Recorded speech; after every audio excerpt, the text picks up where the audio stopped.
चलिए, good evening. कहाँ तक हम लोग पढ़ चुके हैं, याद है आपको? एसिड बेस में काफ़ी कुछ हम लोग देख चुके हैं। केमिकल प्रॉपर्टीज ऑफ एसिड्स देख रहे थे ना जी? आपको ध्यान है इस बात का? चलिए, तो वहीं से फिर शुरू करते हैं। जैसे पहला हमने क्या पढ़ा था, बता दो। Acids react with metals to liberate hydrogen gas. अम्ल जब भी धातु से अभिक्रिया करता है, एसिड जब भी मेटल से रिएक्ट होता है, तो हाइड्रोजन गैस मिलता है और एक हमको सॉल्ट मिलता है, लवण मिलता है। यही बात समझ। इसके कुछ एग्जाम्पल्स भी हमने देखे थे, जैसे कि यहाँ पे ये भी है, इसके पहले और में मैंने लिखवाए थे। ये हो गया था धातु कार्बोनेट और धातु हाइड्रोजन कार्बोनेट, हो गया था ये। अच्छा, नहीं हुआ था, बढ़िया। सुनना ध्यान से। एसिड का रिएक्शन करवाना है, तो चलो हम लोग एसिड ले लेते हैं, मान लो HCl। देखो आराम आराम से सोचते हैं। कह रहे हैं धातु कार्बोनेट, मेटल कार्बोनेट। जैसे यहाँ पे मैं लेता हूँ Na2CO3, क्या लेता हूँ इसमें, यहाँ पे Na2CO3 में सोडियम जो है वो मेटल है और ये कार्बोनेट है, तो इसको बोलेंगे मेटल कार्बोनेट। क्या बोलेंगे? Metal carbonate. अब ये जो मेटल कार्बोनेट है, इससे ये एसिड रिएक्ट कर रहा है। कैसे रिएक्ट करेगा तो क्या बनेगा? आराम आराम से देखना। इसमें दो प्रोडक्ट है जो कॉमन है, वो हर बार बनेगा। एक तो वाटर और एक आपका CO2। ठीक है, एक आपका जल और एक आपका कार्बन डाइऑक्साइड गैस। अब बाकी इसमें एक सॉल्ट बना दो, जो धातु और एक अधातु, जैसे क्लोरीन और सोडियम, यही तो बचे हैं। तो इन दोनों को आपस में लगाओगे तो क्या बनेगा? NaCl। यहाँ पे लगा दो प्लस। आई बात समझ में? तो ये प्रोडक्ट बनता है। अब मान लो कि राइट नाउ अभी मैं एक क्वेश्चन दे दूं आपको कि मेरे पास एक एसिड है H2SO4, सल्फ्यूरिक एसिड, और इसका मैं रिएक्ट करवाऊं Na2CO3 के साथ। किसके साथ? Na2CO3 के साथ। तो आराम आराम से ये दो प्रोडक्ट यही रखना, इसमें कोई चेंजेस मत रखना। H2O प्लस CO2 फिलहाल। आई बात समझ में? अब यहाँ पे एक सॉल्ट बना दो। अब सॉल्ट बनाने के लिए क्या लोगे? ये सोडियम और ये सॉल्फेट। और सोडियम और सॉल्फेट आपस में कंबाइन होते हैं तो कैसे बनता, क्या बनता है? Na2SO4। वैलेंसी से बताया थे ना लिखना, सोडियम सॉल्फेट। आई बात समझ में? इस तरह के। अभी इसमें बाइकार्बोनेट भी लिखा गया है, तो बाइकार्बोनेट क्या होता है कि जैसे ये सोडियम कार्बोनेट है लेकिन इसमें एक हाइड्रोजन आ जाए, तो इसी को सोडियम बाइकार्बोनेट पढ़ते हैं। ये जो HCO3 है ना, जैसे CO3 को कार्बोनेट पढ़ते हैं और HCO3 को बाइकार्बोनेट पढ़ते हैं। आई बात समझ में? या हाइड्रोजन है तो कई बार इसको हाइड्रोजन कार्बोनेट भी कहा जाता है, देखो लिखा भी होगा। धातु हाइड्रोजन कार्बोनेट जिसे बाइकार्बोनेट, धातु हाइड्रोजन कार्बोनेट जिसे बाइकार्बोनेट भी कहा जाता है। आई बात समझ में? ये चीज़ है। तो इस तरह से आप यहाँ भी रिएक्शन करा सकते हो। जैसे अभी मैंने जो लिखा था राइट नाउ, ये बैलेंस करके लिखा हुआ है। देखो सोडियम कार्बोनेट है, HCl से रिएक्ट कर रहा है, NaCl H2O CO2 बन रहा है। कितने लोगों को समझ में आया? हाथ उठाओ। एक चीज ध्यान रखना, समझने के बाद केमिस्ट्री के इस चैप्टर में जो लाइंस है, प्रॉपर्टीज है, मैं पिछले क्लास से बोलते आ रहा हूँ, याद होना चाहिए। हर लाइन याद होना चाहिए, तभी रिएक्शन लिखने में सुविधा होगी। अगर प्रॉपर्टी का लाइन याद नहीं होगा तो नहीं लिख पाओगे रिएक्शन, ध्यान रखना। यहाँ पे देखो कैल्शियम कार्बोनेट है, ये एसिड है, रिएक्ट हो रहा है, एक सॉल्ट बना, एक वाटर, एक CO2। तो ये वाटर और CO2, H2 और CO2 तो कॉमन हो गया। तो ये दिमाग में बैठा लेना है कि जब भी एसिड जो है एक कार्बोनेट से रिएक्शन करेगा, मेटल कार्बोनेट से, धातु के कार्बोनेट से रिएक्शन करेगा, तो ये तो फिक्स हो गए। बाकी एक सॉल्ट बनेगा, और सॉल्ट बनाते टाइम ध्यान रखना कि यहाँ पे धातु आएगा और यहाँ का एक एनायन जो माइनस वाला ग्रुप होगा वो आ जाएगा। यही बात समझ में? इस तरह के बाइकार्बोनेट वाले भी रिएक्शन है, NaCO3 HCl है, ये देखो बाइकार्बोनेट या हाइड्रोजन कार्बोनेट भी बोल सकते हो। आई बात समझ में? ठीक है। देखो वाटर CO2 ये फिक्स है। बाकी सॉल्ट देख सकते हो बन रहा है यहाँ पे। अगला जो प्रॉपर्टीज है, तो चलो रिवाइज करो मेरे साथ। पहला प्रॉपर्टी क्या था बताओ?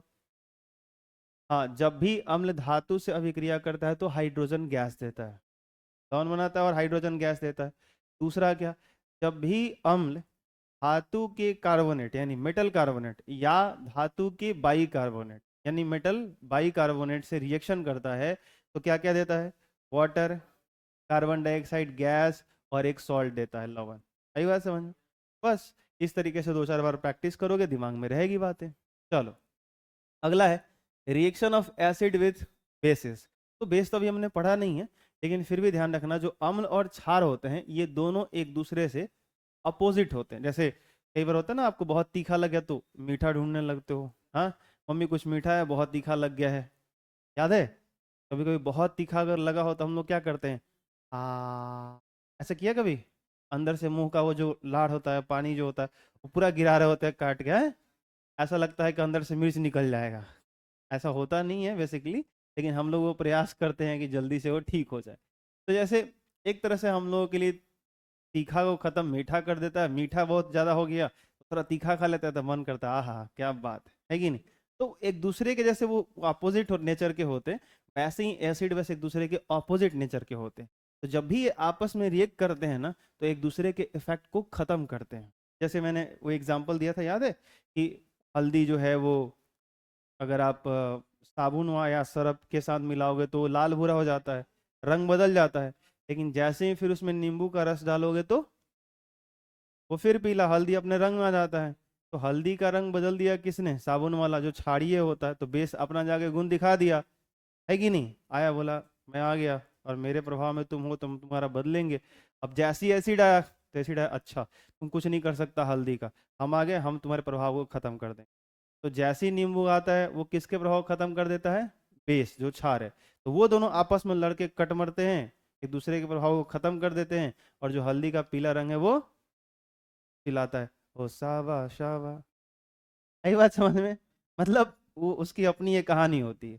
तो ध्यान रखना, एसिड और बेस जो होते हैं ना, एक दूसरे से नेचर में ऑपोजिट होते हैं, प्रकृति में विपरीत होते हैं। एसिड बेस को खत्म करता है और बेस एसिड को। दोनों में से किसी एक की तरफ से कह सकते हो। ऐसा भी कह सकते हो कि एसिड बेस के नेचर को खत्म करता है और बेस एसिड के नेचर को खत्म कर सकता है, ऐसे हम कहते हैं। अब यही लाइन ध्यान सुनो जो कह रहा हूं, reaction of acids with base लिखे हो, लेकिन हम लोग जैसे अभी अम्ल का रासायनिक गुण पढ़ रहे हैं, केमिकल प्रॉपर्टीज ऑफ एसिड पढ़ रहे हैं, आगे आने वाले टाइम में केमिकल प्रॉपर्टीज ऑफ बेस भी तो पढ़ोगे, हार के भी तो रासायनिक गुण पढ़ोगे। तो यही लाइन रहेगा, लेकिन ये बस उल्टा हो जाएगा, लिखने में बस और बोलने में उल्टा होगा। क्या बताओ?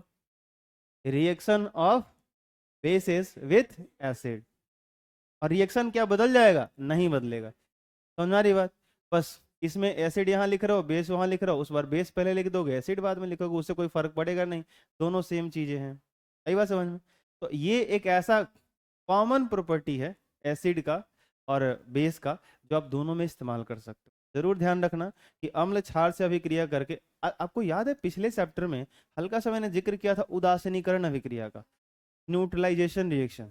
तो वह एक डेफिनेशन लिखवाया था कि वैसी अभिक्रिया जिसमें अम्ल और क्षार आपस में अभिक्रिया करके एक दूसरे के प्रभाव को खत्म कर देते हैं, उदासीनीकरण अभिक्रिया कहलाता है। दिस इज रिएक्शन, यही है, इसी को मैं बोल रहा था। सही बात समझ में? जब भी ऐसा कोई रिएक्शन हो जिसमें रिएक्टेंट अभिकारक जो अभिक्रिया में भाग ले रहे हैं, ये एक दूसरे के ऑपोजिट नेचर के हों और दोनों एक दूसरे के इफेक्ट को खत्म कर रहे हो, तो वैसे रिएक्शन को हम क्या कहते हैं? उदासीनीकरण, न्यूट्रलाइजेशन कहते हैं। आई बात समझ में? तो ये हमें सिंपल ध्यान रखना है। अब आप कुछ एसिड के नाम ध्यान रखना, कुछ बेस के नाम ध्यान रखना, ताकि आप रिएक्शन खुद से लिख सको। क्या करोगे? जैसे मान लो एसिड आपको याद है, अभी तो बहुत लोगों को याद हो गया होगा HCl। बेस मैंने कुछ बताए थे पिछले क्लास में कि याद कर लेना, जैसे NaOH सोडियम हाइड्रोक्साइड बहुत स्ट्रॉन्ग है, खतरनाक होता है, तो याद रखो। ठीक है, अब क्या बनेगा? तो एक तो सुनना, उदासीन होगा ना, जब उदासीन होगा तो ये H2O बनेगा और बाकी एक लवण बनेगा, Na के साथ Cl चिपका दो। एक बात समझ में? तो एसिड और बेस आपस में रिएक्ट करते हैं ना, तो सॉल्ट और वाटर बनाते हैं। क्या बनाते हैं? लवण और जल बनाते हैं। देखो acid plus base, salt plus water. ठीक है, वही यहाँ पे लिखा भी गया, acids react with bases to give a salt and water. मतलब एसिड जब भी एक बेस से यानी क्षार से या भस्म से कह सकते हो अभिक्रिया करता है, तो हमें सॉल्ट यानी लवण और जल देता है, लवण और जल देता है। In all acid base reactions both acid and bases lose their character and therefore such reactions are called neutralisation reaction. मतलब जितने भी एसिड बेस के रिएक्शन होते हैं, सुनना ध्यान से, इन ऑल एसिड बेस रिएक्शंस, जितने भी मतलब सभी अम्ल क्षार के अभिक्रियाओं में जो दोनों होते हैं, एसिड और बेस होते हैं, लूज देयर कैरेक्टर, मतलब अपने कैरेक्टर को लूज कर देते हैं, मतलब जो उनका अपना नेचर है उसको खो देते हैं। क्यों खो देते हैं? भाई तुम अम्ल हो, तुम्हारे साथ क्षार रिएक्शन कर रहा है, तुम्हारे प्रभाव खत्म करेगा। भैया तुम क्षार हो, तुम्हारे साथ अम्ल अभिक्रिया कर रहा है, वो तुम्हारे प्रकृति को खा जाएगा, तुम्हारे नेचर को बर्बाद करेगा। तो दोनों एक दूसरे के नेचर को लूज कर देते हैं, मतलब खत्म करते हैं। इसलिए हम ऐसे भी कह सकते हैं कि जब एसिड बेस के साथ जाता है तो अपना नेचर खो देता है, लूज कर देता है। बेस जब एसिड के साथ जा रहा है तो अपना नेचर लूज कर दे रहा है, खो दे रहा है। ये बात समझ में आई? तो कहने का ये भी तरीका है। ठीक है, तो लूज देयर कैरेक्टर मतलब अपने अपने कैरेक्टर खो देते हैं।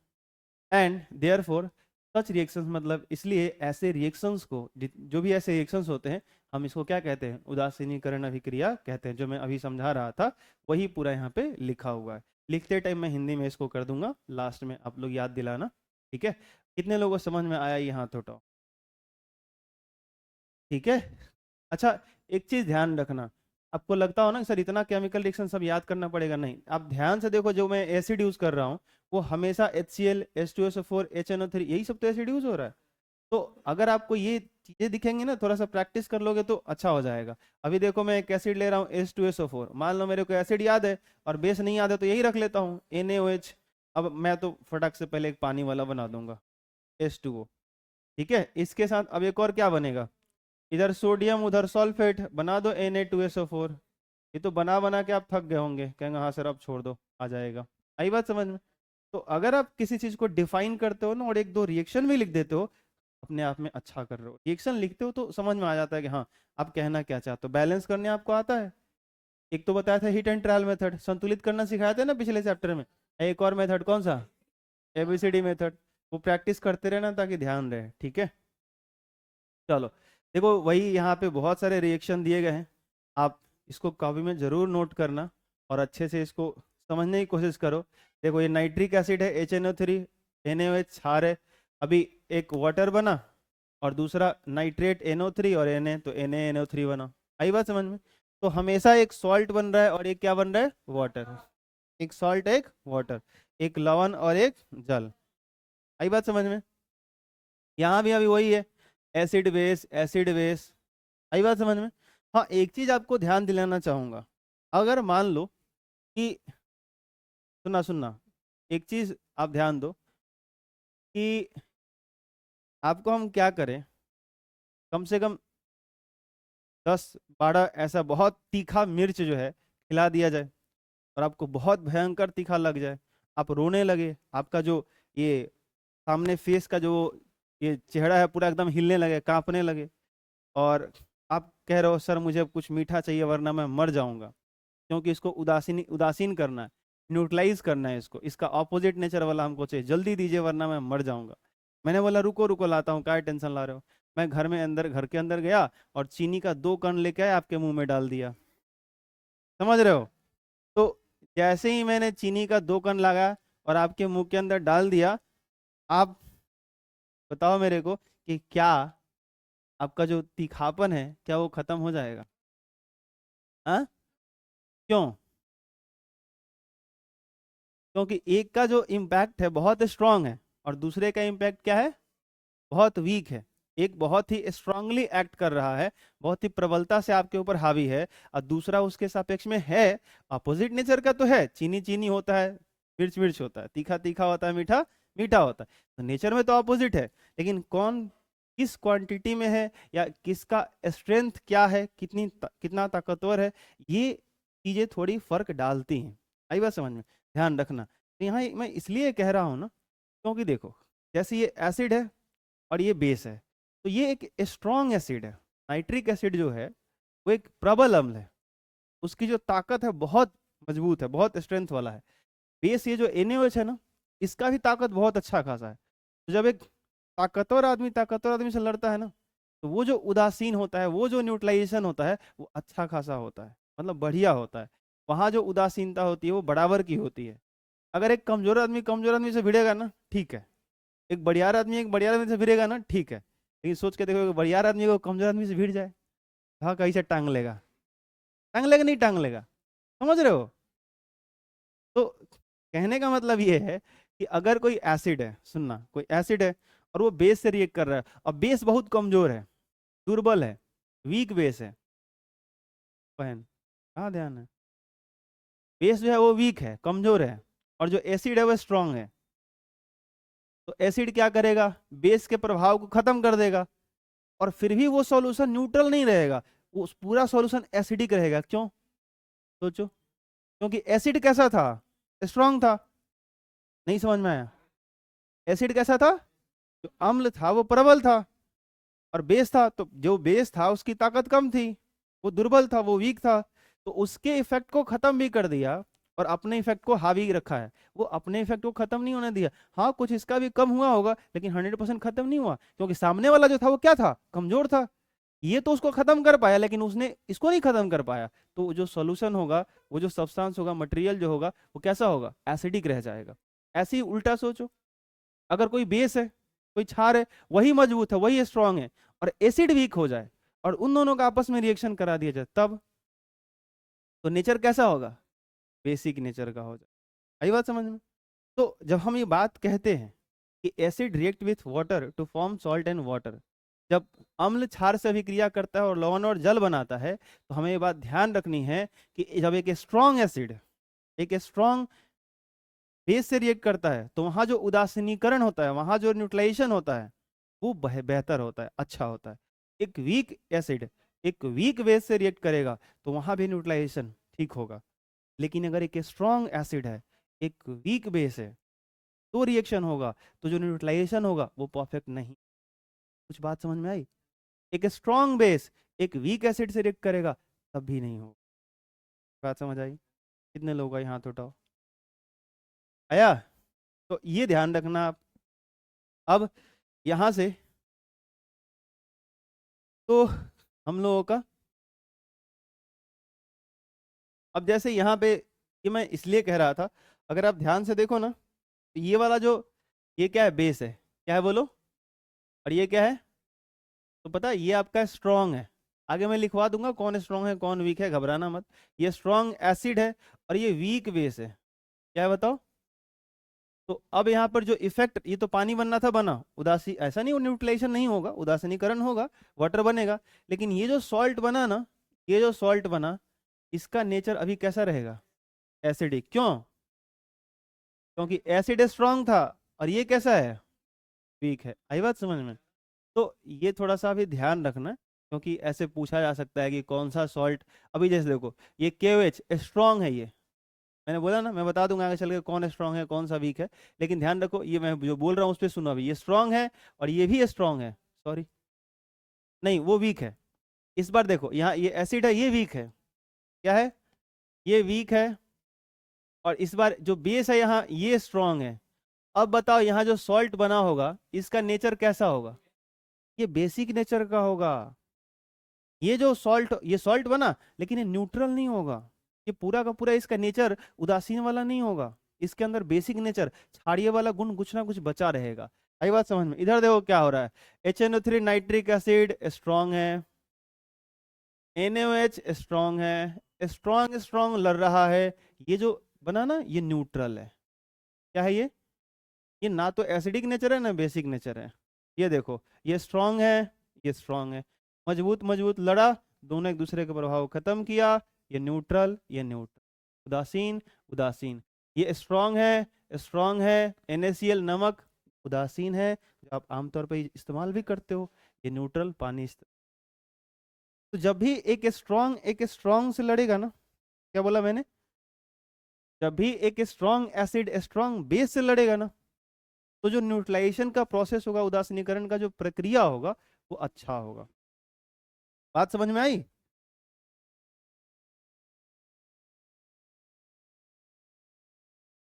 हेलो, हेलो, हेलो, हेलो,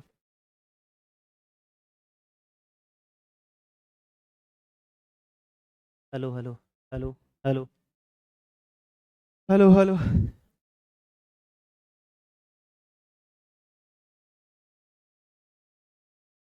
बुझाई था कि ना, इन लोगों को समझ में आ रहा है, सच में बताओ ईमानदारी से, थोड़ा सा आराम कर ले। सीरियस में ही पढ़ा, तुम लोग सीरियस, हाँ। तुम लोग सोच रहे सर का कैमरा ऑन है, कुछ बोलना नहीं है, वरना पिट दी मर दिया।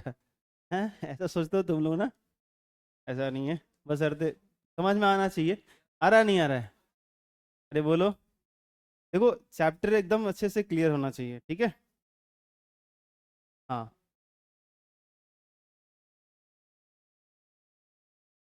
आगे बढ़े। बहुत बढ़िया। देखो अगला प्रॉपर्टी, चलो तीनों फिर से रिवाइज करते हैं। पहला क्या था? हाँ, अम्ल जब भी धातु से अभिक्रिया करता है तो लवण और हाइड्रोजन गैस देता है। अम्ल जब भी धातु के कार्बोनेट या धातु के बाइकार्बोनेट से अभिक्रिया करता है तो लवण, जल और हाइड कार्बन डाइऑक्साइड गैस देता है। तीसरा हमने पढ़ा कि अम्ल यदि क्षार से अभिक्रिया करता है तो लवण और जल बनाता है। समझ में आया? ठीक है। इसमें हमने ये भी समझ लिया कि प्रबल और प्रबल आपस में लड़ेंगे तो उदासीनीकरण होगा बढ़िया से। अगर प्रबल दुर्बल होगा तो क्या होगा, समझा दिया मैंने। जो प्रबल होगा उसका इफेक्ट रह जाएगा, दुर्बल दुर्बल होगा तो कमजोर कमजोर लड़ेंगे, फिर उदासीन सही हो जाएगा। अगला चौथा, reaction of metallic oxides with acids. और ये प्रॉपर्टी जो है ना, अगर आप याद भी करना चाहते हो ना, जितने प्रॉपर्टी याद करो उसमें सबसे इंपॉर्टेंट ये है। अगर एग्जाम में क्वेश्चन आता है ना तो बार बार यहीं से आता है, इस वाले प्रॉपर्टी। ठीक है। Reaction of metallic oxides with acid, मतलब जब एसिड, मेटल ऑक्साइड, मतलब मेटल ऑक्साइड का मतलब धातु ऑक्सीजन, सिंपल। जैसे Na2O sodium oxide, MgO magnesium oxide, CaO calcium oxide, ये सब क्या है? मेटल ऑक्साइड है। Metal oxygen, metal oxygen, metal oxygen, ऐसे करके। आई बात समझ में? तो कोई भी एक मेटल ऑक्साइड ले लो, उसके साथ एसिड का रिएक्शन कराओ तो क्या बनेगा, देखो, सॉल्ट एंड वाटर। ध्यान से ऑब्जर्व करना, मैं क्यों इसको इंपॉर्टेंस दे रहा हूँ। जरा प्रोडक्ट पे गौर गौर करो। ये देखो सॉल्ट और ये देखो वाटर। अभी इसके पहले वाला में यही था कि नहीं था? अच्छा इधर देखो, ये क्या है? ये क्या है? हाँ, ये मेटल ऑक्साइड क्या है? बेस है? नहीं है ना? अरे बेस थोड़ी लिखा मैंने।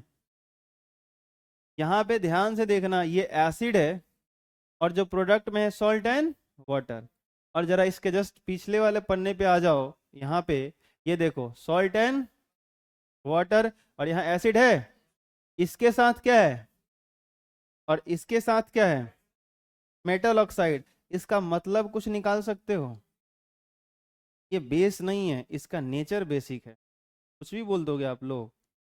मेटल ऑक्साइड बेस नहीं है, इसका नेचर बेसिक है। मेटल ऑक्साइड, फिर ये गलती सुधारो। मेटल ऑक्साइड बेस नहीं है, इसका नेचर बेसिक है। मतलब ये, अच्छा एक बात बताओ, रोटी आप खाते हो, रोटी आप खाते हो और खाते खाते मीठा लगने लगे, तो थोड़ा सा स्वीट लगने लगे जैसे शुगर लगता है, इसका मतलब क्या, रोटी चीनी हो गया है? तो आप बस कहो कि उसका जो प्रकृति है, नेचर कैसा हो गया, चीनी के जैसा हो गया। हर मीठा चीज शुगर है? हर खट्टा चीज आम है? हैं? ये बोलो। जैसे, समझ रहे हो? नहीं समझ रहे हो? तो इस बात का थोड़ा ध्यान रखिए। तो हमसे ये सुनो सुनो सुनो, हम ये ऑब्जर्व करते हैं, हम ये देखते हैं कि जो एसिड है, एसिड के इफेक्ट को खत्म कौन करता है? बेस।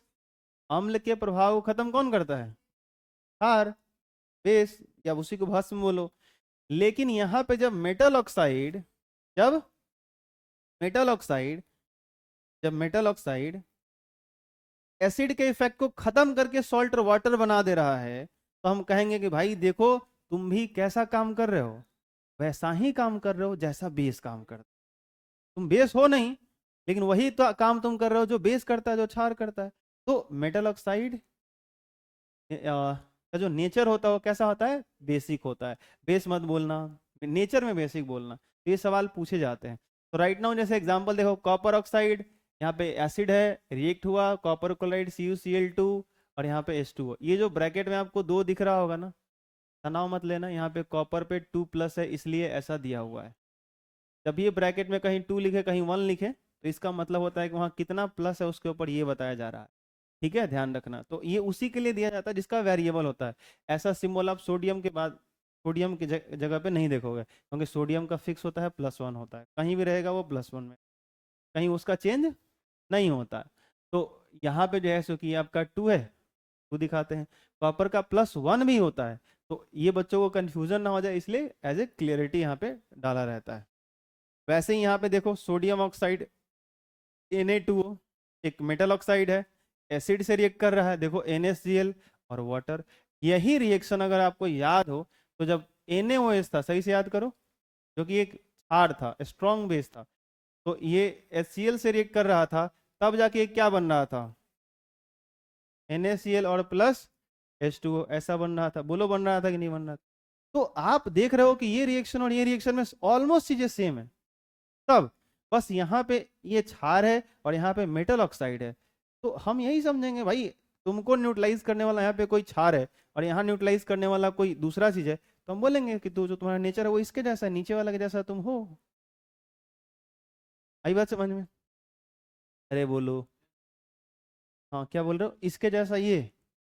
हाँ क्या मन में ख्याल आ रहा है, बोलो बोलो।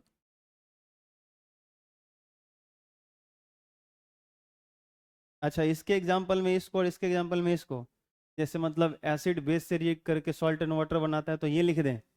नहीं डाल सकते। आई बात समझ में? ठीक है, आगे बढ़े। यहाँ पे और भी एग्जाम्पल्स हैं, आप देख सकते हो, ये सब वही एग्जाम्पल्स है, मेटल ऑक्साइड और एसिड के साथ रिएक्ट हो रहा है, सॉल्ट एंड वाटर बनेगा।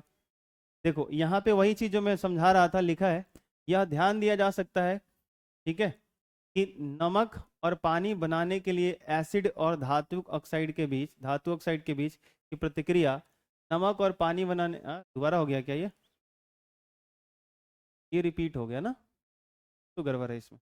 अच्छा कोई नहीं, चलो मैं इसको रीअरेंज करूंगा फिर आपको आपके सामने लाऊं, रहने दो, ठीक है। बात समझ में आई? सल्फाइड और बाई सल्फाइड्स,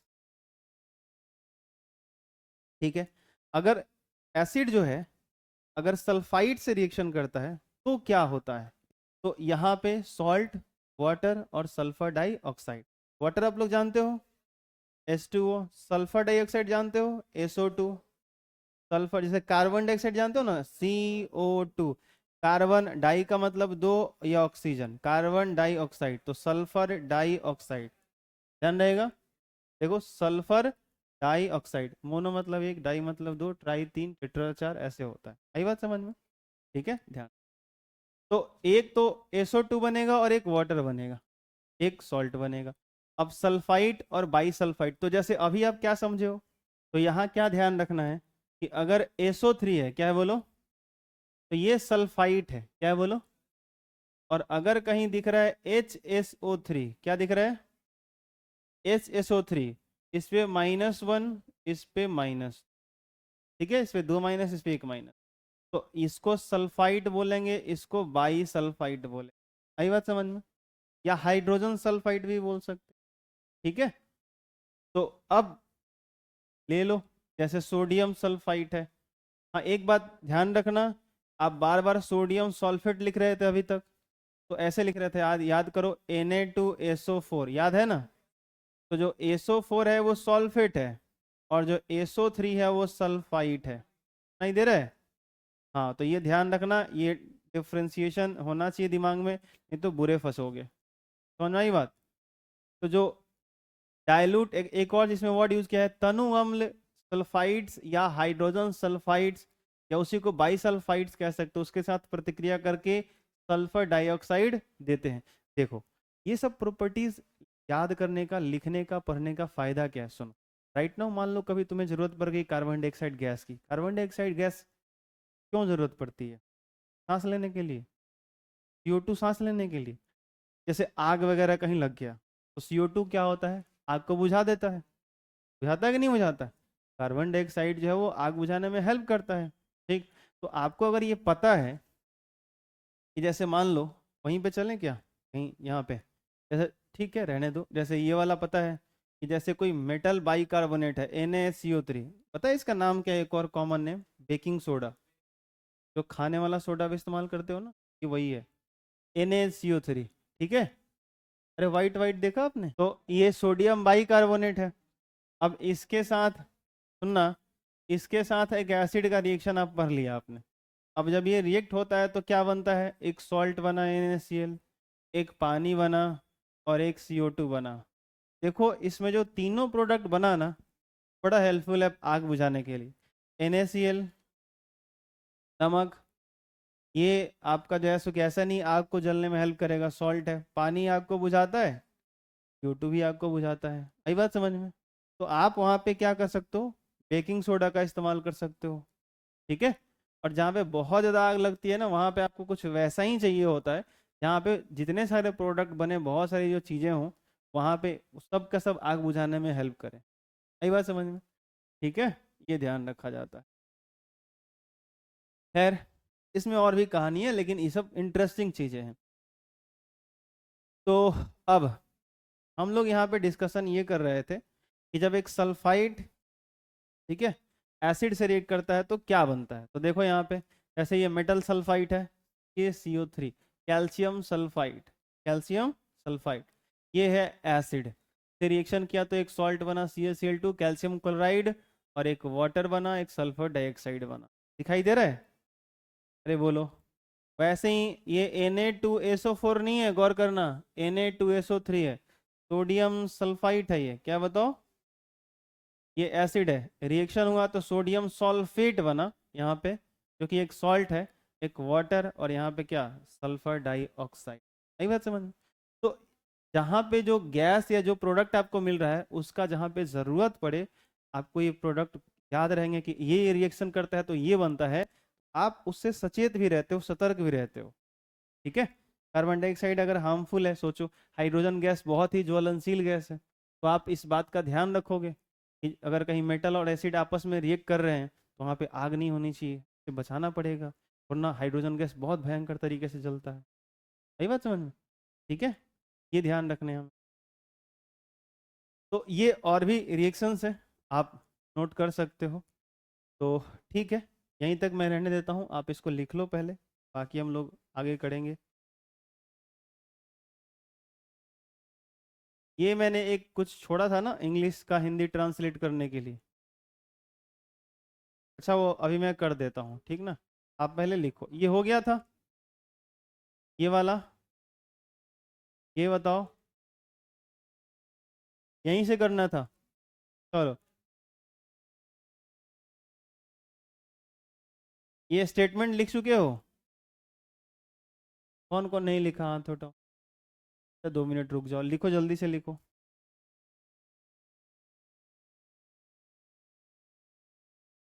यहाँ पर ना, अगर चाहो तो इसकी हिंदी लिख सकते हो आप, ये जो सबसे ऊपर वाली लाइन है ना, ये हिंदी लिखना चाहोगे? क्या हुआ, देखो तो, है कि गायब हो गया? हाँ, है, कम ऑन।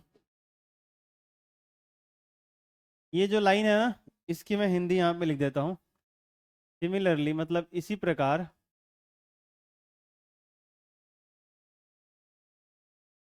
क्या, मेटल हाइड्रोजन कार्बोनेट्स, यानी धातु हाइड्रोजन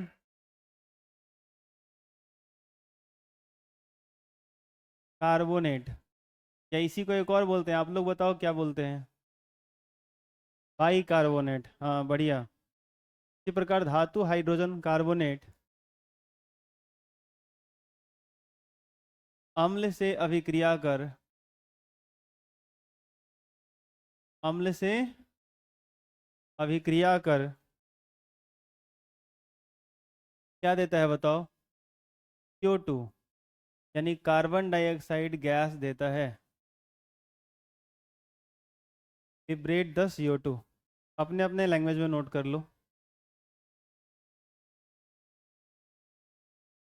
इसके हिंदी में यहाँ पे लिख देता हूँ, आप कर लेना, यहाँ नीचे लिख देता हूँ, ठीक है।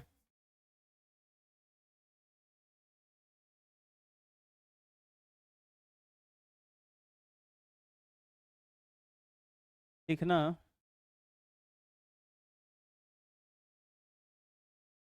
अम्ल एवं क्षार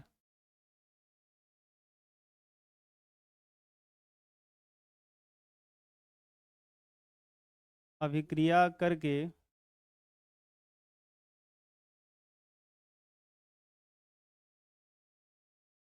लवण तथा जल बनाते हैं। लवण तथा जल बनाते हैं।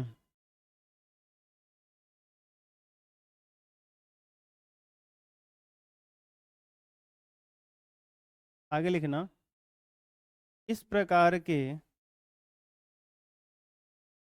सभी अभिक्रियाओं में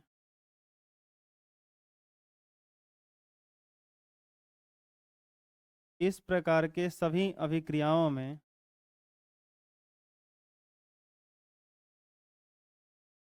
अम्ल तथा क्षार अम्ल तथा क्षार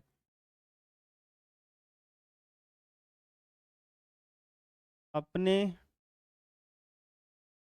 प्रकृति को, यानी अपने नेचर को, अपने गुण को, अपने कैरेक्टर को, अपने प्रकृति को खो देते हैं, लूज कर देते हैं। अतः ऐसी अभिक्रियाओं को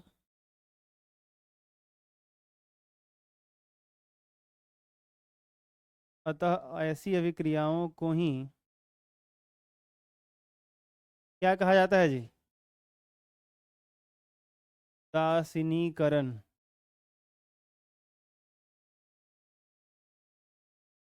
ऐसी अभिक्रियाओं को ही उदासीनीकरण अभिक्रिया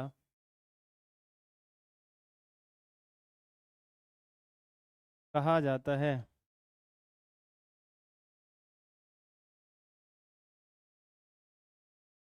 आपका अपना कैरेक्टर गायब हो रहा है, इसका मतलब है कि आपके साथ या सामने जो आया है आपके ऑपोजिट कैरेक्टर का है, आपके विपरीत गुण का है, तो आपके कैरेक्टर को खत्म कर रहा है, यानी आपको क्या कर रहा है? न्यूट्रलाइज कर रहा है, उदासीन कर रहा है। आई बात समझ में? तो ये कर लो।